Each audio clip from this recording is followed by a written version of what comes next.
റിമി മോളെ മയക്കി വേദിയിലെത്തിക്കാൻ പുതിയ വേഷപ്പകർച്ചയുമായി ദേവദർശ് വീണ്ടും എത്തുന്നു. നെറ്റിയിൽ ഗോപിക്കുരിയും കടും വർണ്ണത്തിലുള്ള ജുബ്ബയുമൊക്കെയായി അടിമുടി തമിഴ് സ്റ്റൈലിൽ മച്ചാനായാണ് ദേവദർശ് ഇത്തവണ എത്തുന്നത്. മച്ചാനായി എത്തുന്നതിനൊപ്പം റിമി മോളെ മയക്കി വേദിയിലെത്തിച്ച് കൂടെ പാടാനും ഒപ്പം ഡാൻസ് ചെയ്യാനും പ്രേരിപ്പിക്കുന്ന രീതിയിലുള്ള മാസ്മരിക പ്രകടനവും ദേവദർശ് കാഴ്ചവെക്കുന്നുണ്ട്.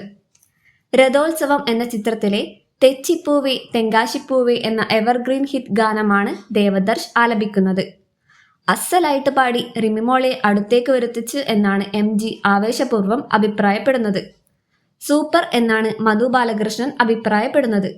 മച്ചാനായി എത്തുന്ന ദേവദർശന്റെ കൂടെ പാടിയും ഒപ്പം ചുവടുവെച്ചും റിമി ടോമി കൂടി ചേരുമ്പോൾ ഉത്സവതുല്യമായ ആവേശ നിമിഷങ്ങളാണ് വേദിയിലൊരുങ്ങുന്നത്.